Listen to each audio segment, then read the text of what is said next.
말씀 봉독하시겠습니다. 오늘 말씀은 로마서 13장 8절입니다. 신약 페이지 257쪽입니다. 로마서 13장 8절에서 10절 3절밖에 안 되기 때문에 저와 여러분이 한꺼번에 같이 봉독하시겠습니다. 8절 시작.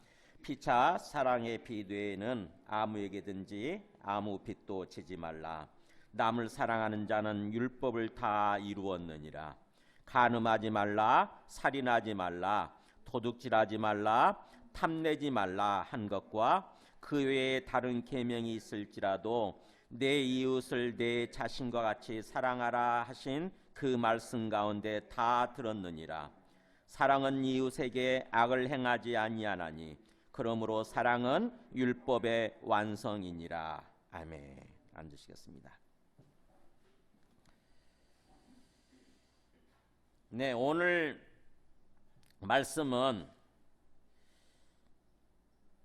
로마서 8장까지 그 복음이 무엇인가, 예수님 믿고 우리가 구원받는다는 게 무엇인가를 얘기해 주시고 나서, 말씀해 주시고 나서, 그렇다고 한다면 우리가 예수님 믿고 구원받은 사람으로서 어떤 삶을 살아야 될 것인가, 우리가 예수님 믿고 구원받았지만 아직 구원의 완성에 이르지는 못한 거죠. 좀 남아있어요. 언제 구원의 완성에 이르냐면은 주님이 재림하실 때. 우리가 죽어서 가는 게 아니에요. 죽어서 가는 것은 우리 영혼이 잠깐 임시적으로 가는 것이고, 주님이 재림하실 때 우리가 부활해야 돼요. 부활해가지고 부활의 몸으로 심판을 받고, 심판장이신, 재판장이신 하나님 앞에서 심판, 재판을 받고 영원히 결정되는 것입니다. 영원한 삶이 영원한 천국이냐 아니면 영원한 불못이냐, 이게 결정이 되는 거예요. 그래서 주님의 재림으로 우리가 구원의 완성에 이르게 되는 거니까, 그래서 이미와 아직 사이에 있는 거죠. 이 땅에서 삶이라고 하는 것은 우리가 예수님 믿고 구원 받았어도 이미와 아직 사이에 있어요. 이미 구원 받았지만 아직 구원의 완성에 이르지 못한 존재인 거죠, 우리가. 그래서 그런 존재로서 이 땅에서 주님이 재림하실 때까지 이 땅에서 어떤 삶을 살아야 되는지, 그게 복음과 구원에 합당한 삶인 거예요. 그것을 얘기해 주는 것이 12장부터 이렇게 마지막 16장까지 말씀하고 있는 거죠. 그래서 그런 맥락에서 앞에 13장 1절에서 7절까지는 뭐였냐면은 국가 권세에 대해서, 우리는 두 나라에 속해 있다고 했죠. 구원받았으면 하나님 나라에 속한 그런 하나님 나라의 백성이면서 동시에 대한민국이라고 하는 이 현실적인 국가에 우리가 속해 있잖아요. 대한민국 국민이에요. 즉 이중 국적을 가진 거하고 똑같은 거죠. 그렇다고 한다면 우리가 이 대한민국 국가라고 하는 이 권세, 힘이죠, 힘. 국가 권세에 대해서 우리가 어떤 관계를 맺고 어떤 삶을 살아야 될 것인가, 그걸 말씀하는 게 앞에 부분이었던 거죠. 1절에서 7절까지. 어떤 관계를 맺고 어떤 삶을 살아야 된다고 그랬어요? 네, 기본적으로 복종하는 삶을 살아야 되는데, 국가 권세에 대해서 특정 정권을 말하는 게 아니에요. 대한민국이라는 고유 국가예요. 하나님이 세우시고 하나님이 그 국가에 힘을 주셨다고 하는 것입니다. 그렇기 때문에 우리는 하나님께 순종하듯이 국가에 순종하는 삶을 살아야 되는 거예요. 그러면 그 국가를 이끌어가는 통치자들은 뭐예요? 이제 정부가 되는 거죠. 우리가 5년짜리 정부지 않습니까? 그죠? 5년짜리 권력을 가진, 통치 권력을 가진 정부가 세워지잖아요. 그렇다고 한다면 그 사람들은 어떤 마음 자세로 국가를 이끌어가야 되냐면은, 하나님이 나를 세우셨다, 나는 하나님의 종이다, 난 하나님의 사역자다, 그런 마음 자세로, 그런 정신 자세로 국가를 이끌어가야 되는 거죠. 그 얘기가 4절부터 나오잖아요. 4절에. 그래서 우리는 하나님을 대신하는 하나님의 종이라고 하는 그 마음으로 그들의 권세에, 그들의 어떤 통치에 순종하는 거예요. 근데 그들이 그런 생각을 안 가지고, 그런 생각을 못 가지고 그냥 오로지 자기 욕심을 위해서, 자기 자신을 위해서 통치하는 사람들 가끔 있잖아요. 제가 보여드린 게 뭐냐, 히틀러였잖아요. 히틀러. 그러면 거기에도 우리가 순종해야 되느냐? 그렇진 않는다는 거죠. 히틀러 한 사람은 600만 명이나 죽였다고 그랬잖아요. 제가 600만 명을 죽였어요. 여러분 600명 죽인 게 아니고 600만 명. 상상이 되세요?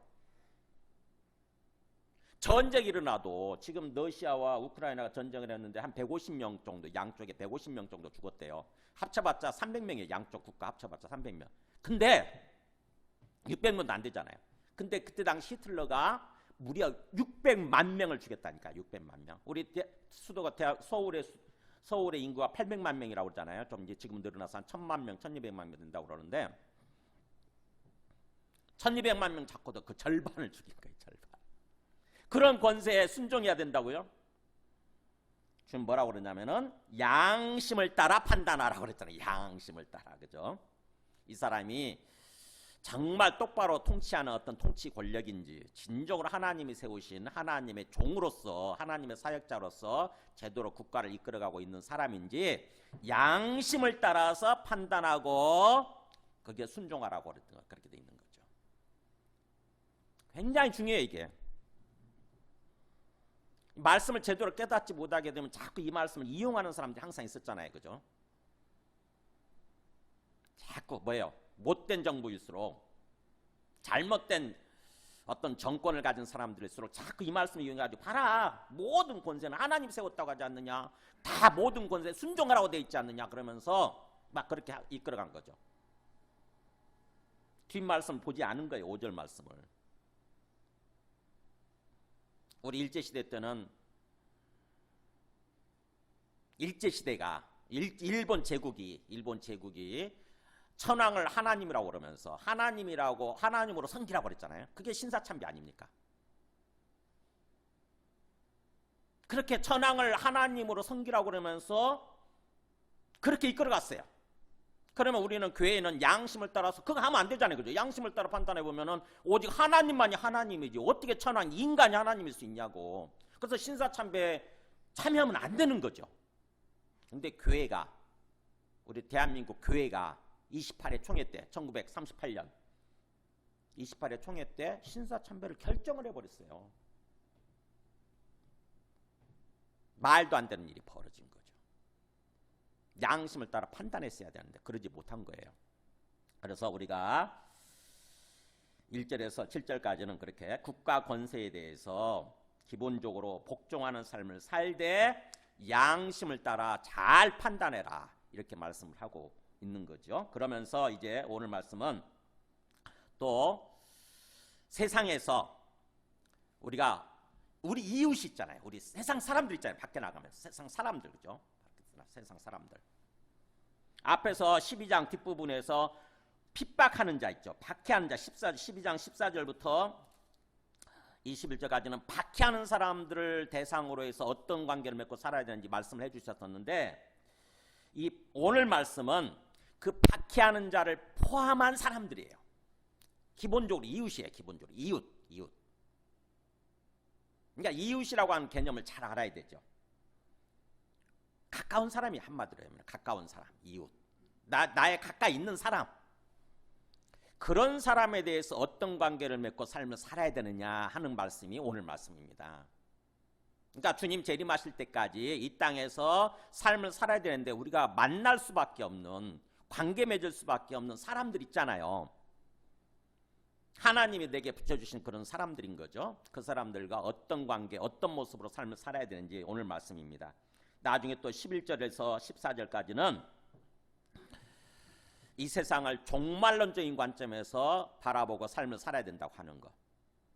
그러니까 우리가 구원받았지만 아직 주님이 재림하시기까지 우리가 남아있는 거죠.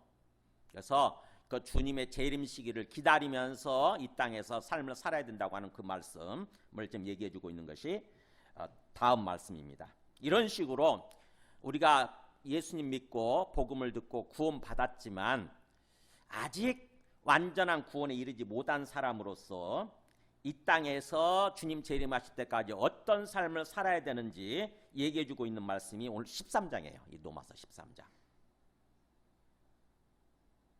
어떻게 보면 삶의 지침이죠. 삶의 지침. 우리가 일상 삶을 살면서 우리가 만나는 어떤 그런 국가, 또 우리가 만나는 어떤 그 사람들, 그리고 또 또 우리가 어떤 그 종말의 시기를, 주님의 재림 시기를 기다리는 어떤 그런 어떤 시간,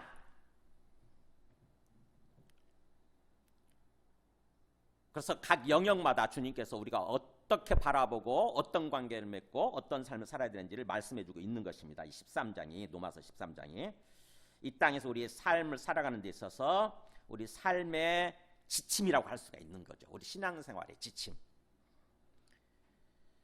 자, 오늘 말씀은 우리가 만나는 사람들, 우리 주변에 있는 어떤 가까이 있는 사람들, 그 사람들을 어떻게 보면 사랑하는 그런 삶을 살아야 된다라고 이렇게 말씀을 하는데, 자, 오늘 말씀을 나누기 전에 정말 그렇게 제대로 삶을 산 사람을 제가 한 분을 보여드리도록 하겠습니다. 장기리 박사라고 여러분 아세요? 그냥 저분한테 감동을 해서 저분의 흉내만이라도 냈으면 좋겠다 이렇게 얘기를 하는 거죠. 아까 장기리 박사 나오는 거 보셨죠? 아, 남아 있었어요? 네. 인술이라고 하는 거 사랑의 어떤 의술이죠. 사랑의 의술. 어지린자 써가지고 사랑의 의술인데 그거는 누구나 할 수 있다는 거죠. 근데 하고 안 하고의 차이가 있을 뿐이지 누구나 사실은 그 속에 그걸 가지고 있고 그런 거 할 수 있다. 근데 하고 안 하고 차이가 있을 뿐이다. 이렇게 얘기를 하시잖아요.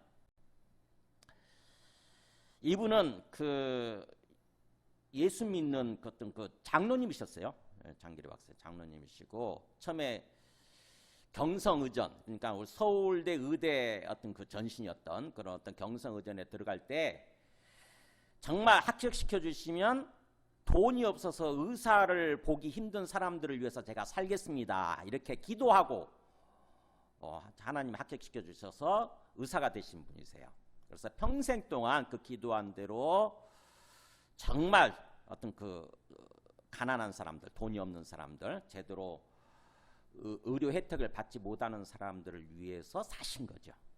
북한에서 살다가 6.25가 터져가지고 이 남한으로 내려왔는데 가족들을 거기다가 다 남겨두고 자식이 5명인데 그 부인과 자식 4명을 남겨두고 둘째 아들만 데리고 남한으로 내려와서 평생 동안 만나지 못하고 그렇게 사셨다고 그래요. 오직 가난한 사람들만을 위해서 의술을 펼치면서 그렇게 사셨다고 그래요. 그분의 신조는 사랑입니다. 사랑. 내가 사랑을 베풀게 되면 사람들을 살려내고 사랑은 기적을 이룬다 그래요. 그렇게 표현을 했어요. 사랑은 기적을 이룬다. 내가 사랑의 의술을 펼치면 사람들을 살려낼 수 있다. 그리고 또 그 사랑은 풍성하게 만든다. 뭔가 내가 사랑을 조금만 씨앗을 뿌리게 되면 그 사랑을 계속 사랑이 풍성하게 만든다고 하는 거죠. 그 신조로 삶을 사신 분이세요. 저는 이분의 이야기를 여기저기 이렇게 보면서 참 마음에 굉장히 양심에 찔리고 막 한편 감동이 되면서도 제가 감당하기 힘들 만큼 그런 생각이 들더라고요. 저는 목회자인데도 불구하고 정말 진정으로 이분처럼 그렇게 또 주님의 말씀대로 사랑하는 삶을 살았는가? 그렇지 못해가지고 굉장히 오늘 말씀을 준비하면서 굉장히 부담이 됐습니다. 이제 새롭게 결심하는 차원에서 그리고 우리 모두가 같이 주님의 말씀대로 사랑하는 삶을 삽시다 라는 차원에서 오늘 말씀을 전하려고 합니다. 먼저 보면은 8절에 보면은 피차 사랑의 피도에는 아무에게든지 아무 빚도 지지 말라 이렇게 돼 있죠. 정확히 원문대로 번역을 하면 아무에게든지 아무 빚도 지지 말라 이렇게 돼요. 아무에게든지 아무 빚도 지지 말라 그러면서 서로 피차 사랑하는 것 외에는 이렇게 돼 있습니다. 그러니까 먼저 아무 빚도 지지 말라 그러면서 다른 빚은 지지 말라는 거예요. 다른 빚은 지지 말되 서로 사랑하는 것 외에는 이렇게 돼 있습니다. 우리는 사랑에 의역을 했죠. 사랑에 빚이란 말 들어가 있는데 원래 원문은 서로 사랑하는 것 외에는 영어로 하면 to love 서로 사랑하는 것 외에는 그러니까 뭐예요? 쉽게 얘기하면 사랑하는 것, 서로 사랑하는 것이 이 땅에서 우리가 어떤 그 삶의 최고의 가치라고 하는 것입니다. 우리가 추구해야 될, 사랑하는 것은 사랑받고 사랑하는 거죠.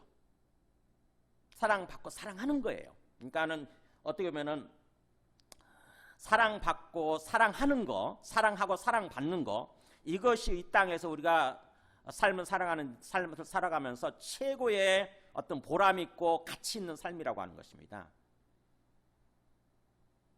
그러니까 우리가 이 땅에서 삶을 살아가면서 추구하는 것들이 많이 있잖아요. 그죠? 돈도 많이 벌어야 되고 세상적으로 성공도 많이 해야 되고, 그렇지만 그것이 우리한테 기쁨을 주고 보람을 주고 그러는 것이 아니라, 우리를 행복하게 만드는 것이 아니라, 사실은 사랑받고 사랑할 때, 사랑하는 삶을 추구할 때 그게 이루어진다고 하는 것입니다.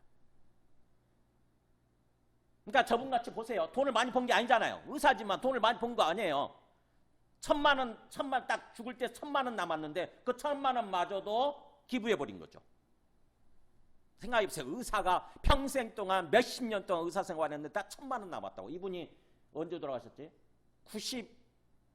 95년인가? 이렇게 돌아가셨어요. 1995년인가. 근데 1,000만 원 남았어요. 그러니까 돈을 많이 번 게 아니잖아요. 근데도 불구하고 이분은 뭐예요?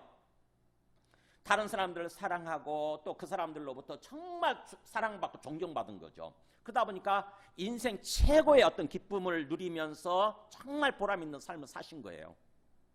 오늘 말씀이 그거예요. 사랑하는 거 외에는, 그러니까 사랑받고 사랑하는 거 외에는 그 아무에게든지 아무 빚도 지지 마라. 사랑이 최고다. 인생에서 사랑의 가치가 최고다라고 하는 거예요. 내가 다른 사람을 사랑하고 그 사람들로부터 어떤 사랑받고 하는 거, 우리는 거기다 초점을 맞추고 살아야 된다고 하는 것입니다. 우리 고린도전서 13장 아시죠? 사랑장이라고 그러잖아요. 고린도전서 13장에서도 사랑의 가치에 대해서 이렇게 보세요. 위에 8절만 읽어볼까요? 사랑은 언제까지나 떨어지지 아니하되 예언도 피하고 방언도 그치고 지식도 피하리라. 자, 사랑은 언제까지나 떨어지지 않는다. 그러니까 사랑은 영원히 있다는 거죠. 사랑. 그런데 우리가 종교활동이라고 할 수 있는, 그죠? 우리 신앙생활의 영역이잖아요. 우리 신앙생활하면서 우리가 굉장히 가치 있게 여기지 않습니까? 예언하는 거, 방언하는 거, 또 성경을 많이 아는 거, 지식적인 거. 그런데 이것도 다 시간이 되면 끝난다는 거예요.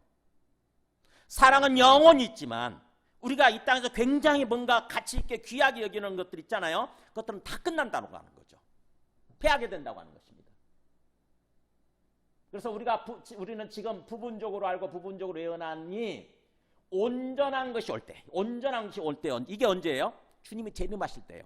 주님이 재림하셔서 완전한 천국이 펼쳐질 때, 완전한 세상, 완전히 구원받은 세상이 펼쳐질 때는 지금 우리가 부분적으로 알고 부분적으로 하던 것들, 예언이나 방언이나 지식, 이런 것들 다 패하게 되리라. 다 없어진다는 거예요. 다 끝나게 된다고 하는 것입니다. 그러나 사랑은 영원한 거죠. 지금 우리가 여기서 사랑받고 사랑하는 것은 영원으로 이어지는 거예요. 영원으로. 그런 맥락에서 지금 8절 전반부에서 그 얘기를 하는 거예요. 그러면서 보세요.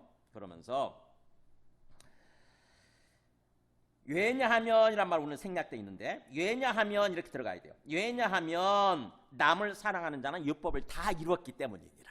왜냐하면, 왜 사랑을 이렇게 강조하느냐, 사도 바울이. 왜냐하면 왜 그렇게 사랑이 중요한가? 남을 사랑하는 자는, 남을 사랑하는 자, 내가 지금 사랑하는 삶을 살고 있다? 그러면 그 사람은 율법을 다 이루었다라고 표현해요. 율법을 다 이루었다.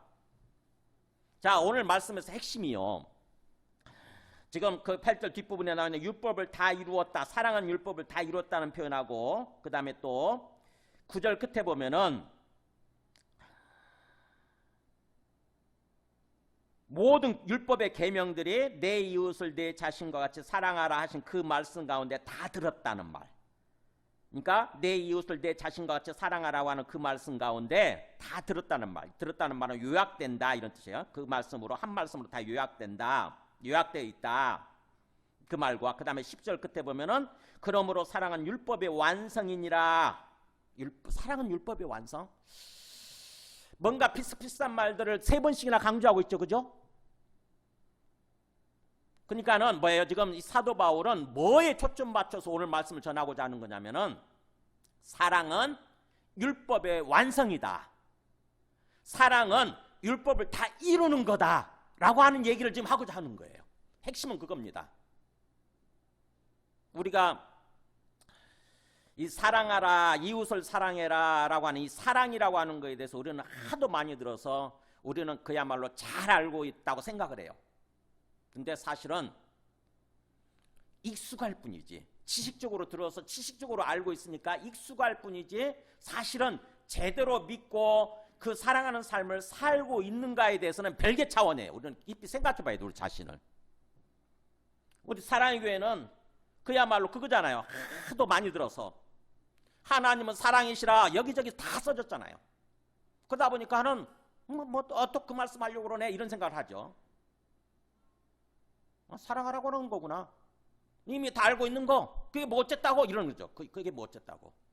근데 우리는 그냥 익숙할 뿐이지, 하도 많이 들어서 익숙할 뿐이지 진정으로 제대로 알고 제대로 정말 그 말씀에 순종하는 그 말씀대로 살아가는 그런 삶을 살고 있지는 않은 거예요. 그것을 우리 자신을 돌아봐야 됩니다. 오늘 이 사도 바울은 사랑이 왜 우리가 사랑하는 삶을 살아야 되는지, 이 사랑하는 삶의 의미가 무엇인지를 율법의 완성이란 말로 이렇게 표현을 하는 거예요. 율법을 다 이루었다. 무슨 말이냐? 율법이 뭐죠? 율법? 네, 구약 말씀이에요. 구약 말씀. 즉 성경 말씀이에요. 신약이 기록되기 전에, 신약 말씀이 주어지기 전에 그냥 성경 한 권이잖아요. 구약만 있었잖아요. 하나님이 그 구약 말씀을 주셨거든요. 하나님이 먼저 택하신 유대인들한테 구약 말씀을 주셨어요. 그게 율법이에요. 하나님이 유대인들을 하나님의 백성으로 택하시고 하나님의 백성으로 삼으시고 그들한테 이렇게 살아야 된다라고 삶의 지침으로서, 일종의 삶의 지침으로서 말씀을 주셨는데 그게 율법이에요. 그러니까 율법이라고 하는 것은, 즉 구약 말씀이라고 하는 것은 하나님의 백성의 삶의 지침이에요. 하나님의 백성으로서 삶의 지침. 근데 사랑은 그 말씀, 율법을 다 이룬 삶이라고 하는 거죠. 하나님께서 율법을 주실 때 하나님의 뜻이 있을 거 아닙니까? 그렇잖아요. 말씀을 주실 때 그 말씀 속에 담겨있는 하나님의 근본적인 뜻, 하나님의 근본적인 어떤 취지가 있을 거 아닙니까? 우리는 언뜻 생각하게 되면 말씀을 어떻게 받아들이냐면은 그 9절에 나와 있는 것처럼 9절에 간음하지 마라, 살인하지 마라, 도둑질하지 마라, 탐내지 마라. 이게 이제 십계명을 가지고 온 거잖아요. 그죠? 율법을 전체 요약하게 되면 십계명으로 요약이 되는 거예요. 율법이 원래 몇 개냐면은 613가지라고 그래요. 613가지. 어떻게 해서 613가지냐? 뭐뭐 하라라고 하는 것이 248개. 뭐뭐 하지 마라 하는 것이 365개. 1년 365개. 신기하죠? 뭐뭐 하지 마라 하는 게 365개. 뭐뭐 해라 하는 것이 248개 가지고 613가지래요. 그러니까 엄청 많잖아요. 600개가 넘으니까 그걸 어떻게 기억하냐고요. 그래서 하나님이 쉽게 기억할 수 있도록 10가지로 요약해 준 거예요. 우리 손가락이 10개잖아요. 그래서 손가락 세면서 기억할 수 있게끔. 그게 십계명이에요. 우리 십계명 어디 나와 있어요? 중요하다 보니까 우리 성경 앞뒤에 보면 있잖아요. 성경 뒤에 있네. 그죠? 제1계명은 뭐예요? 너는 다른 신을 섬기지 마라. 너는 나의 다른 신을 너에게 두지 마라. 이게 1계명. 2계명, 너를 위하여 새긴 우상을 만들지 마라. 3계명, 너는 너의 하나님 여호와 이름을 망령되게 부르지 마라. 4계명, 안식일을 기억하여 거룩하게 지켜라. 5계명부터는 이제 뭐예요? 사람에 대한 계명이죠. 5계명, 하지 마라. 거짓 증거하지 마라. 거짓말하지 마라. 마지막 10계명은 뭐예요? 탐내지 마라. 남의 것 탐내지 마라. 욕심 부리지 마라. 613가지라는 계명을 손가락 꼽으면서 쉽게 암기할 수 있게끔, 기억할 수 있게끔 이렇게 하나님이 10가지로 요약해 놓은 거예요. 근데 그 10가지마저도 어떻게 구분이 되냐면은 두 가지로 구분이 되는 거죠. 1계명에서 4계명까지는 하나님 사랑이에요. 하나님 사랑. 5번째 계명부터 마지막 10가지 계명은 10번째 계명까지는 이웃 사랑이거든요. 이웃 사랑. 그러니까 그게 율법이에요. 그게 율법. 근데 그 율법을 그런 식으로 뭔가 간음하지 마라, 살인하지 마라, 도둑질하지 마라, 탐내지 마라 이렇게 그냥 문짝으로 이것만 받아들이게 되면은 뭐예요? 막 이제 내가 절대 간음하면 안 되는구나라고 막 이제 뭐 어떤 그 간음을 안 하는가 판단하게 되고 그 사람이 이제 너 죄를 지었으니까 너는 이제 죽어야 된다. 하나님의 심판을 받아야 된다 그러면서 이제 또 정죄하게 되고 막 이렇게 되는 거예요. 살인하는 것도 마찬가지고. 근데 하나님은 이 계명들을 주실 때 사실은 하나님의 근본적인 뜻, 근본적인 취지는 뭐였다고 얘기하는 거냐면은 사랑하라라고 하는 거였다는 것입니다. 사랑하라. 앞에 네 번째 계명까지는 하나님을 사랑해라라고 하는 그런 차원에서 말씀을 주신 거고, 그 다음에 또 5번째부터 10번째 계명까지는 이웃을 사랑해라라고 하는 차원에서 구체적으로 이 말씀을 주셨다는 거예요. 사랑하는 것이 어떤 모습이는지. 그러니까 이 말씀 율법을 우리가 읽고 들을 때, 구약 말씀 읽고 들을 때에 사랑이 빠지게 되면 그 말씀을 통해서 내가 사랑해야 되겠구나, 하나님 사랑하고 이웃을 사랑해야 되겠구나, 이 생각을 안 하게 되면은 율법주의에 빠지는 거예요. 율법주의에. 유대인들처럼, 바리새인들처럼 율법이 우상이 돼버리는 거예요. 율법 자체가. 그게 율법주의예요.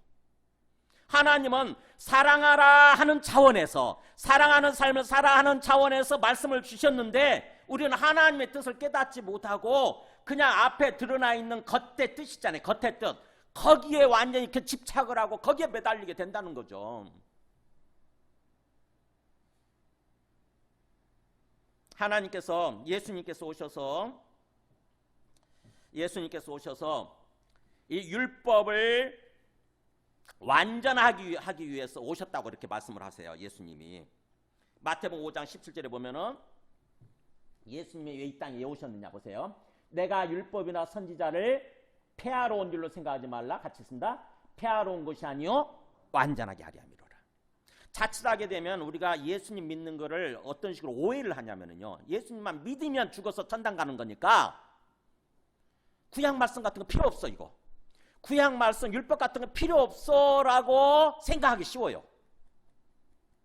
그래가지고는 아주 무시해버리는 거죠. 구약 말씀 읽을 생각도 안 하고 하나님 뜻 깨달을 생각도 안 하고 그냥 무시해버리는 거예요. 오로지 예수님 믿는다고 내가 생각을 하고 교회만 왔다 갔다 하면 나는 죽어서 천당 간다, 난 구원받는다, 이런 식으로 생각하는 사람들이 많이 있어요. 근데 예수님이 뭐라고 말씀하시나 보세요. 내가 율법이나 선지자, 이게 구약이에요. 율법이 토라 오경을 말하는 거고 그 다음에 나머지는 다 선지서예요. 선지자들이 말한 선지서. 그 율법이나 선지서들, 저 구약 전체를 내가 지금 마치 폐하러 온 줄로 그런 식으로 오해하지 마라. 내가 그걸 폐하러 온 게 아니고 나는 그것들을 완전하게 하기 위해서 왔다. 그러면서 보세요. 진실로 너희에게 이르노니 천지가 없어지기 전에는, 예수님이 재림하셔서 이제 이 세상이 끝나는 거죠. 그래서 천지가 없어지기 전까지는 율법의 1.1획도 결코 없어지지 않냐고 다 이루게 될 거다. 구약에 나와 있는 모든 내용이 완전하게 이루어질 거라는 것입니다. 근데 문자대로 이루어지는 게 아니고 그 속에 담겨있는 근본적인 취지, 근본적인 뜻이 이루어지는 거죠. 하나님의 뜻이. 그래서 보세요. 그 다음에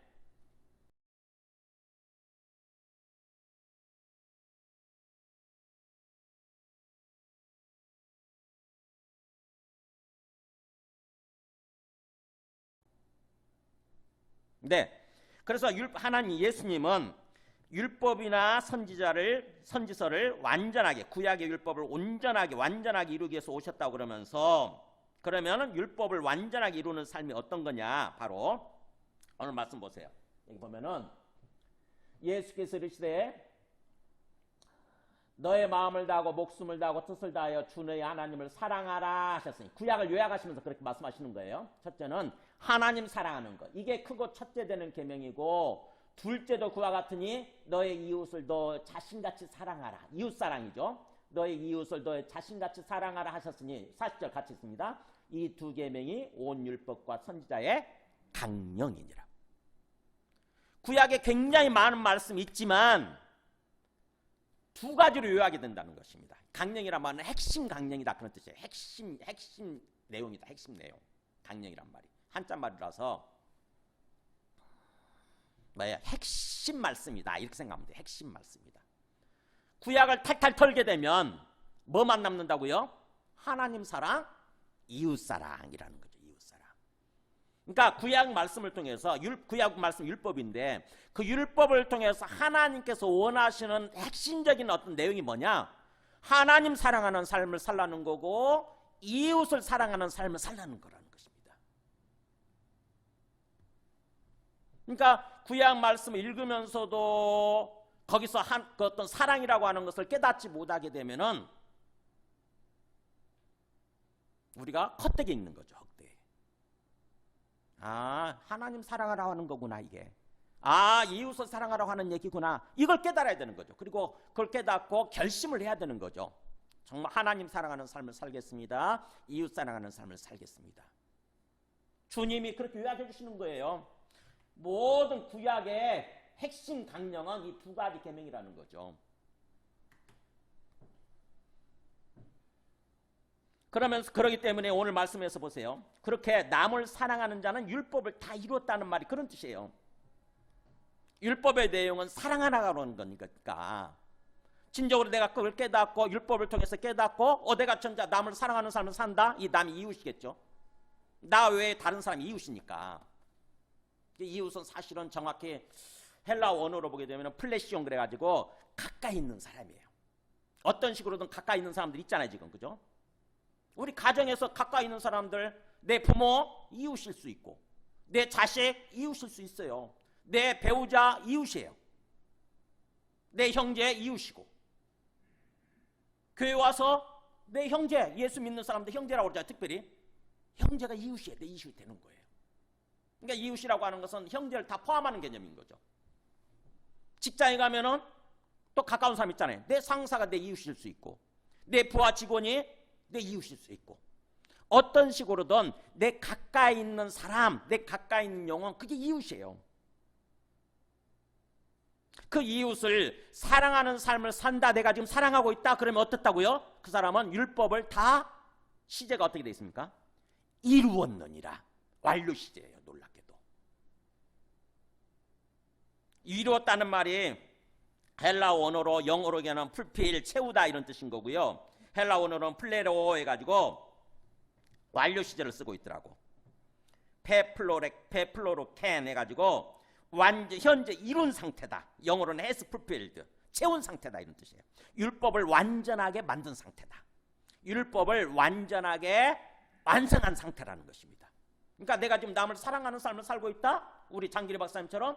그러면 그분은 뭐예요? 하나님 말씀을 완전하게 이룬 삶을 살고 있는 거예요. 하나님이 기대하시는 말씀을 주시면서 율법을 주시면서 하나님이 기대하시는 그 하나님의 뜻을 완전히 이룬 삶을 살고 있다고 하는 거죠.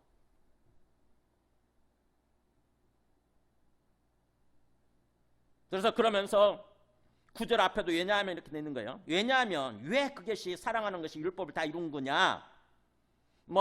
그 율법에 있는 간음하지 마라. 그다음에 살인하지 말라 6계명, 도둑질하지 마라 8계명, 8계명이죠. 탐내지 말라 10계명. 이런 모든 그 외에 다른 계명 다 있을지라도 거짓말하지 말라고 빠졌네 지금. 그 외에 다른 계명이 있을지라도 다른 모든 율법의 모든 계명들이죠. 다 한마디. 그러니까 5계명부터 10계명까지를 얘기하는 거예요. 앞에 있는 4계명 하나님 사랑은 좀 빼놓고 하나님 사랑은 하나님에 대한 부분은 좀 빼놓고 이웃에 대한 관계에 있어서 내 이웃을 너 가까이 있는 사람들 가까이 있는 영혼을 너 자신과 같이 사랑하라. 네 생명처럼 네 몸처럼 그렇게 사랑하라 라고 하는 이 말씀으로 다 들었다. 다 요약된다. 다 요약된다. 모든 계명은 이웃사랑으로 이웃사랑 계명으로 다 요약된다는 것입니다. 그렇기 때문이라는 거예요. 그렇기 때문에. 그러니까 모든 계명은 율법의 모든 계명은 이웃사랑이라고 하는 계명으로 하나님에 대한 부분까지 하면 하나님 사랑이겠죠. 하나님 사랑, 이웃 사랑에 대한 계명으로 다 요약되기 때문이라는 것입니다. 그래서 사랑은 율법의 완성이래요. 율법을 완전히 이룬 삶이라는 거죠.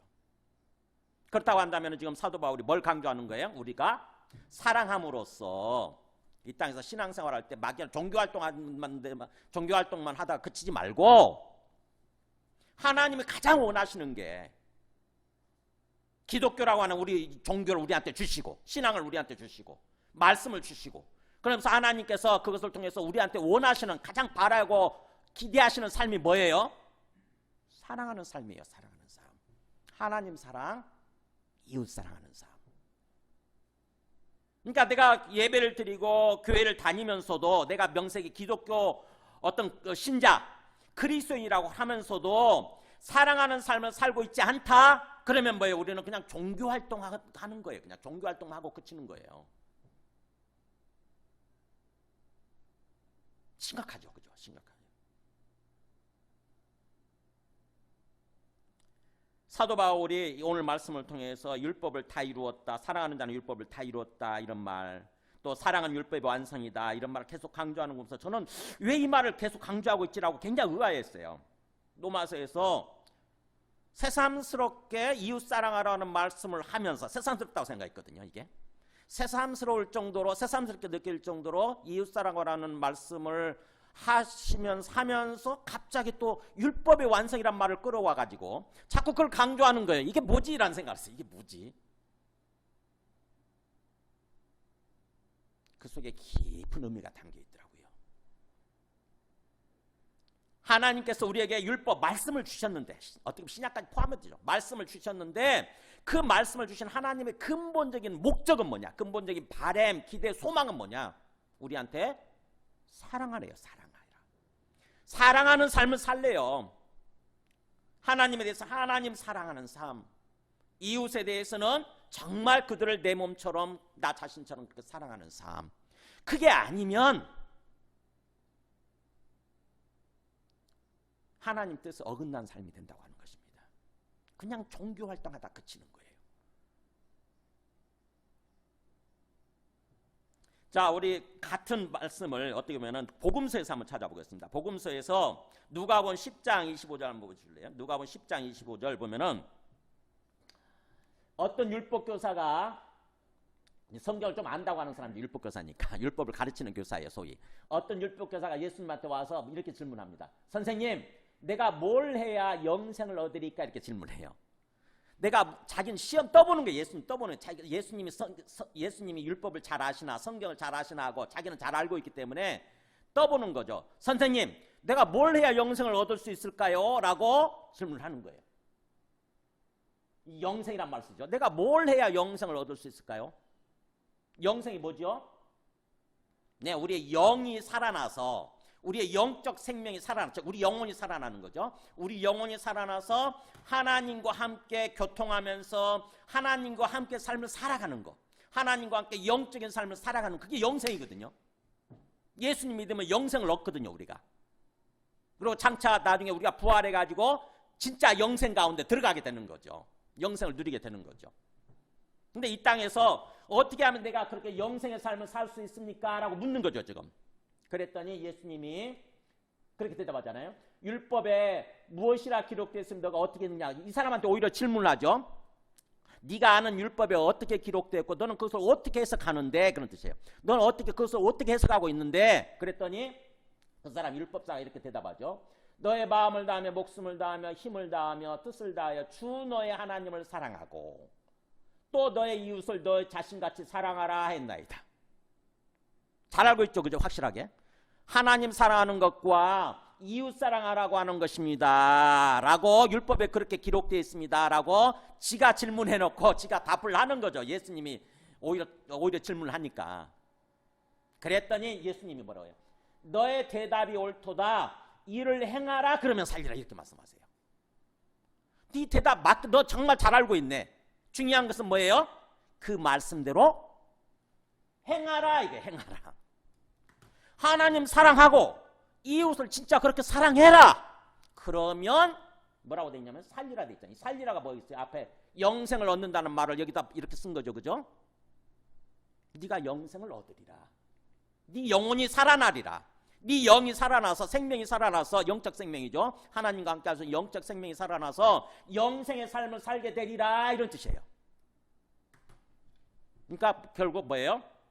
율법은 하나님 사랑, 이웃 사랑으로 요약될 수 있는 것이고 그렇게 되면 영생을 얻는 것이고 이 땅에서 하나님과 함께하는 그런 영생의 삶을 살게 되는 길이라고 하는 거죠.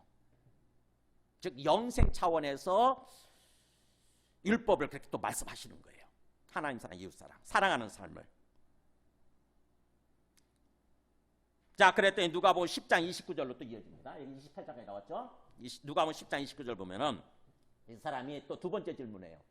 그 사람이 자기를 옳게 보이려고 자기가 잘 알고 있고 똑바로 지금까지 살아왔다고 하는 것을 자랑하기 위해서, 드러내기 위해서 예수님한테 두 번째 떠보면서 이렇게 질문합니다. 예수께 짜오되 그러면 내 이웃이 누굽니까? 이렇게 질문해요.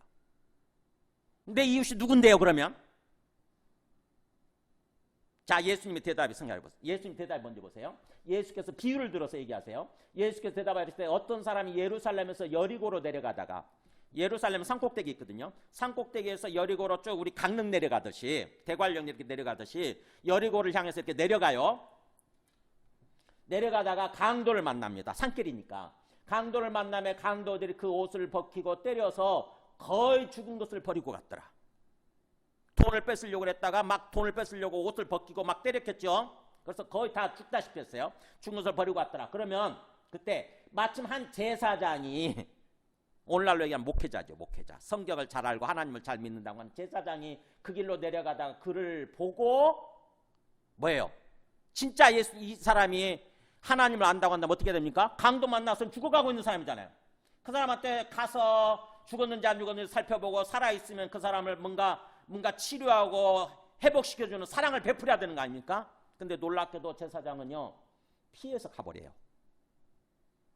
그 다음에 또 이와 같이 한 내인 누구죠? 성전을 섬기는, 제사를, 예배를 섬기는 사람들이죠. 우리 교회로 얘기하면은 교회의 중요한 어떤 직분을 가진 사람들이에요. 예배를 섬기는 우리 예배위원들이지. 내인도 그곳에 이르러 보고 그를 보고 이 사람도 하나님을 믿고 하나님을 섬기는 사람이니까 이 사람이 강도 만나서 거의 죽을 뻔했네, 죽어가고 있네, 뭐 사랑을 베풀어야 되잖아요. 근데 보고 피하에 지나갑니다. 그 다음 말씀 보여보세요. 근데 문제는 사마리아 사람이에요. 이 사마리아 사람은 이방인 아닙니까? 이방인. 하나님 모르는 사람이에요. 안 믿는 사람이에요. 불신자예요. 세상 사람이라고. 그럼 이 사람이야말로 하나님을 안 믿는 사람이니까, 하나님의 뜻을 모르니까 당연히 피해서 지나가야 될 거라고 우리가 기대해야 되지 않습니까? 그렇잖아요. 하나님을 안다고 하는 제사장도 지나갔죠. 내인도 그냥 지나갔잖아요. 사마리아인도 당연히 지나가는데 놀랍게도 어떤 사마리아 사람은 여행하는 중 거기 이르러 그를 보고 그 다음에 어떻게 됩니까? 불쌍히 여기는 거예요. 아이고 이 사람 강도 만나가지고 다 빼앗기고 거의 죽어가고 있네. 가까이 가서 기름과 포도주를 그 상처에 붓고, 기름과 포도주 뭐예요? 상처를 아물게 만드는 일종의 치료약이라고 생각하면 돼요. 약.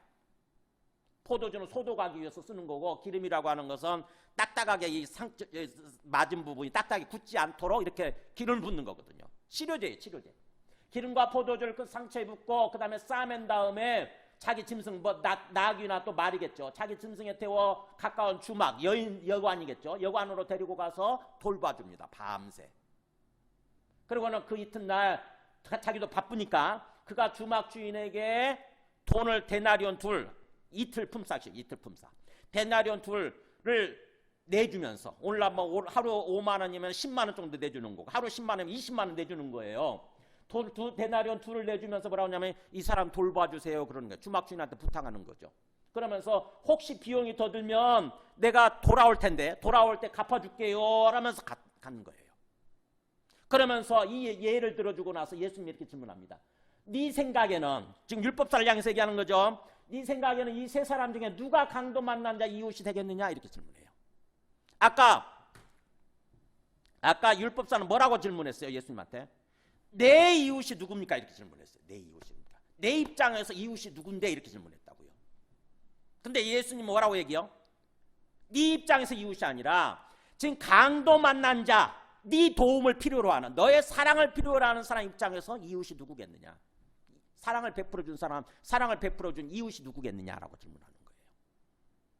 그랬더니 이 사람이 그렇게 대답을 하죠. 자비를 베푼 자요. 사랑을 베푼 자요. 사랑을. 그랬더니 예수님 뭐라고 하냐면은 가서 너도 이와 같이 하라 이렇게. 가서 너도 진정한 이웃이 돼 이런 뜻이에요. 가서 너도 강도 만난 자, 정말 너의 사랑, 너의 도움을 필요로 하는 사람, 그 사람한테 진정한 이웃이 되라 이렇게 말씀하시는 거예요.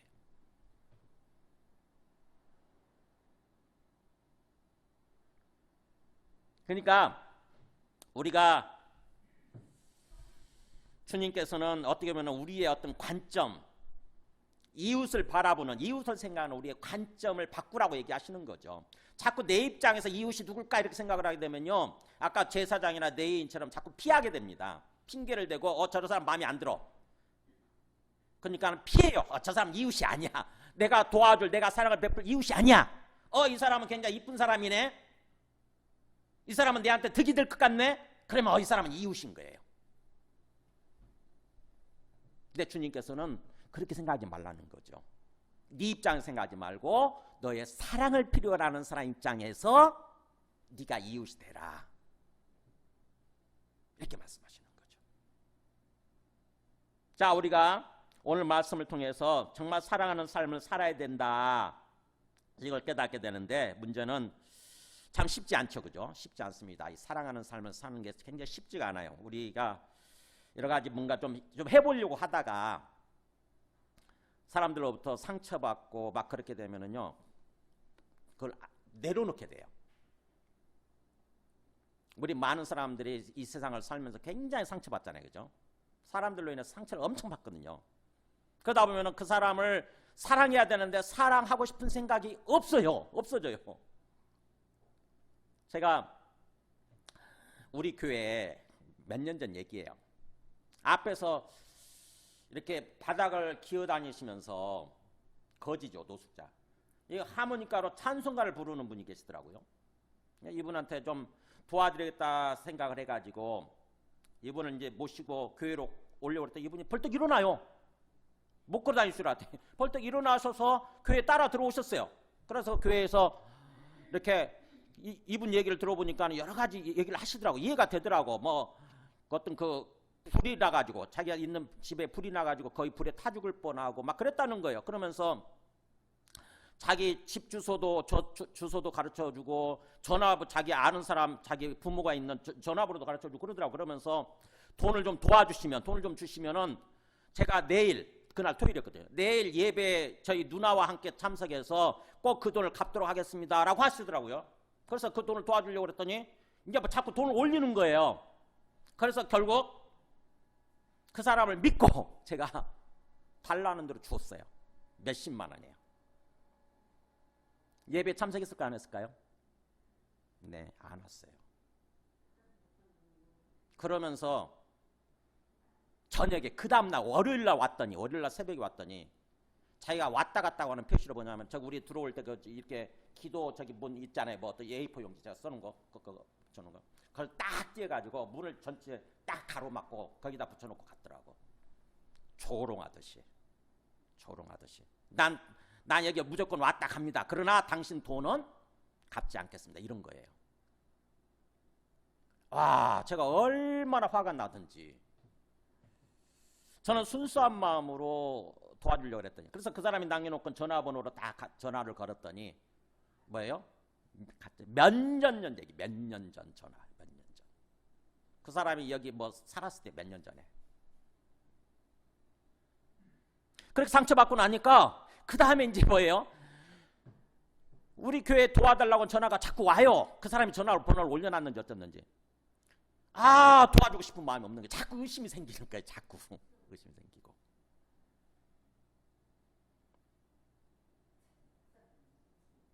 그렇게 되더라고요. 그렇게. 그래서 우리가 그렇게 심령이 뭔가 우리의 심령이 사랑하고자 하는 마음의 심령이 상처를 받게 되면은 참 사랑하기 힘들더라고요. 그럼에도 불구하고 우리 심령이 치유되고 회복되어져서 정말 주님 말씀하신 대로 사랑하는 삶을 살아야 되는 거죠. 계속 우리가 심령이 상처받고 그래서 사랑하는 삶을 살지 못하게 되면 우리도 끝나잖아요. 저도 끝나잖아요. 어떻게 하면 우리의 심령이 치유되고 회복되어져서 다시 사랑하는 삶을 살 수 있을까? 어떻게 하면 될까요? 네, 받은 사랑을 기억하는 것입니다. 그런 사람도 있지만 뭐예요? 정말 내게 베풀어 주신 사랑이 있는 거죠.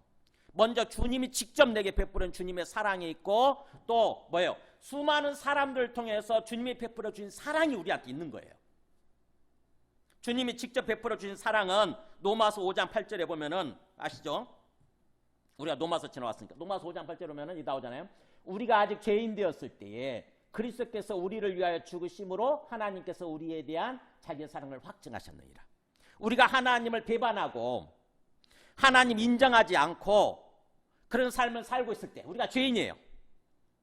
그런 죄인 된 상태에 있을 때 하나님은 우리를 위해서 죽으신 거예요. 자기 아들을 보내셔서 자기 아들을 그리스도로 보내셔서 그 그리스도가 오셔서 우리를 위해서 죽게 하심으로 우리를 살리셨다고 하는 것입니다. 우리의 생명을 살리셔서 장차 영원한 심판, 영원한 어떤 멸망으로부터 우리를 구원해 주신 거죠. 그래야 예수님 믿고 우리가 하나님의 사랑, 예수를 통해서 예수님의 그 십자가 죽음을 통해서 우리가 하나님의 사랑을 받았다고 하는 것은 우리가 구원받은 거고 우리의 생명이 살아난 거예요. 장차 우리는 영원한 심판을 받아서 영원한 멸망으로 갈 수밖에 없었는데 나오잖아요. 우리가 구원받은 거예요. 하나님의 사랑으로 인해서 예수 그리스도의 그 사랑으로 인해서 십자가 사랑으로 인해서 우리가 구원받은 것입니다. 장차 영원한 심판, 영원한 멸망으로부터 구원받은 거예요. 사랑이죠, 사랑. 사랑을 받은 거 우리가. 이것을 깊이 기억하는 것입니다. 정말 하나님이 내게 베풀어 주신 사랑, 예수 그리스도께서 내게 베풀어 주신 그 사랑이 뭔지를 깊이 생각하고 또 생각하고 해서 깨닫는 거예요. 우리는 이것을 생각하지 않고 또 깊이 어떤 깨닫지 못하기 때문에 하나님께서 내게 베풀어 주신 사랑을 모르는 거예요. 십자가 보면서 멀뚱멀뚱하는 거죠. 그쪽이 보기 어쩌다고. 또 뭐 십자가가 예수님의 십자가가 하나님이 내게 베풀어 주신 사랑이라는데 잘 모르겠어. 그죠? 잘 모르겠어요. 그러니까 하나님의 사랑을 깨닫지 못하다 보니까 우리가 사랑하는 삶을 제대로 살지 못하는 거예요.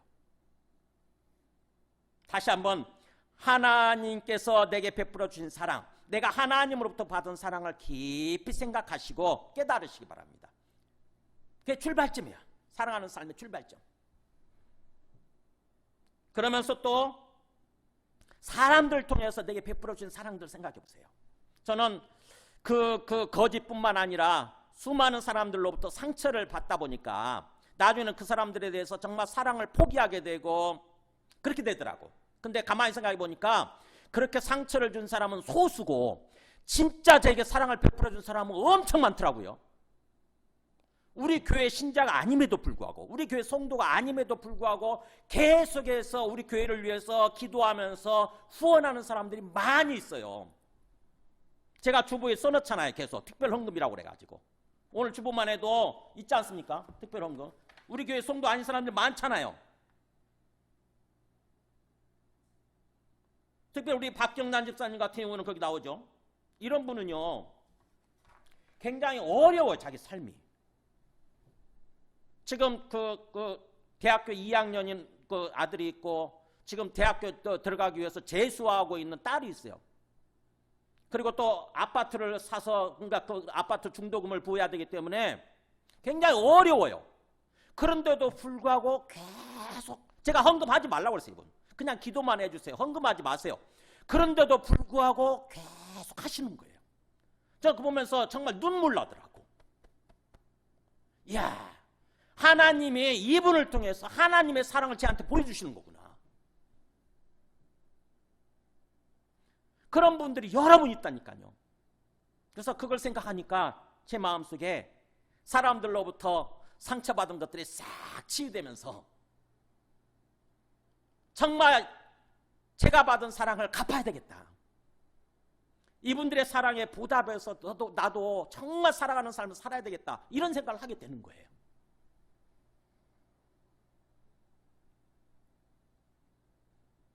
우리가 그렇게 받은 사랑 생각하는 것입니다. 그러면서 또 동시에 아까 우리 장기래 박사님처럼 정말 사랑을 실천하고 산 사람 모델들 있잖아요. 모델. 사랑의 모델들. 우리 장기래 박사님 제가 보여드렸지만은 뭐 슈바이처, 아프리카의 슈바이처 박사 그분도 의사였죠. 또 가톨릭 쪽이지만 이태석 신부님, 마더 테레사 수녀님, 이런 분들은 그야말로 사랑을 실천하고 산 사람들이잖아요. 그분들의 삶을 깊이 돌아보는 거예요. 그분들은 정말 살아계신 하나님을 믿고 하나님으로부터 받은 사랑을 기억하고 하나님의 사랑에 보답하는 마음으로 사랑을 실천하는 삶을 평생 동안 살았잖아요. 그래서 그분들을 알게 되면 우리도 다시 한번 우리 마음이 회복이 됩니다. 나도 이렇게 살아야지. 나도 이렇게 살아야지. 우리가 사도 그 요한일서에서 그렇게 얘기하지 않습니까? 요한일서 4장 10절에 보면은 보세요. 요한일서 4장 10절에 사랑하는 자들아 뭐라고 되어 있습니까? 하나님이 이같이 우리를 사랑하셨으니 우리도 서로 사랑하는 것이 마땅하도다. 우리가 하나님을 사랑한 것이 아니요. 여기서부터 읽을까요? 사랑은 여기 있으니 우리가 하나님을 사랑한 게 아니고 하나님이 우리를 사랑하사 우리 죄를 속하기 위하여 화목제물로 그 아들을 보내셨습니다. 하나님이 먼저 우리를 사랑하셔서 우리 죄를 속하고 우리를 살려내기 위해서 영원한 심판, 영원한 멸망으로부터 우리를 구원해내시기 위해서 자기 아들을 보내서 십자가에서 죽게 하셨다. 그렇게 우리가 하나님으로부터 그런 사랑을 받았다라고 하는 거죠. 그렇다고 한다면 하나님이 이같이 우리를 사랑하셨다고 한다면 우리도 서로 사랑하는 것이 마땅하다. 마땅히 우리가 해야 될 도리다라고 하는 거죠. 그러면서 우리가 요한일서 4장 12절 만일 우리가 그렇게 서로 사랑하는 삶을 살면 자 어느 때는 하나님을 본 사람이 없을 때 같이 있습니다. 만일 우리가 서로 사랑하면 하나님이 우리 안에 거하시고 그의 사랑이 우리 안에 온전히 이루어지느니라. 우리가 하나님의 사랑에 보답해서 진정으로 또 하나님 말씀에 순종해서 사랑하는 삶을 살면 어떻게 된다고요? 하나님이 우리 안에 거하시고 하나님의 사랑이 우리 안에 온전히 이루어지게 된다. 그러니까 사랑이 우리 안에 충만한 그런 삶을 살게 되는 거죠. 기쁨 속에서 복된 삶, 행복한 삶을 살게 되는 것입니다. 그럼 밑에 읽어볼까요? 사랑 안에 거하는 자는 하나님 안에 거하고 하나님도 그의 안에 거하시느니라. 네. 사랑하는 삶을 살게 되면 어떻게 된다고요? 하나님과 우리가 영적으로 완전히 한 몸이 돼가지고 일치해서 연합이 돼서 함께 삶을 살게 된다고 하는 거죠. 그게 영생의 삶이잖아요. 이게 영생의 삶. 하나님과 우리가 한 몸이 돼서 하나님과 영적으로 교통하면서 하나님과 함께 인생길을 걸어가는 거, 이게 영생의 삶이에요. 그 삶이 이루어진다고 하는 거죠. 하나님은 그 구원을 위해서 우리를 택하고 불러주시고 우리를 구원해 주시는 거예요. 그게 구원이에요. 구원. 하나님과 함께 영생의 삶을 사는 거. 자, 말씀을 정리합니다. 그러니까 사랑은 해도 되고 안 해도 되는 것이 아니라 선택사항이 아니에요. 우리가 예수님 믿고 구원받은 삶의 궁극적인 목표예요. 목표이자 목적지예요. 목적지. 하나님은 왜 우리를 구원해 주셨느냐? 자기 아들 예수 그리스도를 통해서 왜 우리를 부르시고 왜 우리를 구원해 주셨느냐? 바로 이 삶을 위해서. 사랑하는 삶을 위해서. 사랑하는 삶을 위해서 그렇게 하셨다고 하는 것입니다. 그렇기 때문에 우리가 진정으로 예수님 믿고 구원받아서 신앙생활을 한다고 한다면은 그런 삶을 살려고 결심을 하고 거기다 초점을 맞추는 거예요. 우리 인생의 목표를 거기다 두는 것입니다. 그럴 때 하나님이 우리 안에 찾아오셔서 하나님과 우리가 온전히 하나 되는 그런 삶을 살아가게 되는 거죠. 놀라운 일이 일어나는 거죠. 그야말로. 우리 함께 찬송하고 기도하겠습니다. 찬송가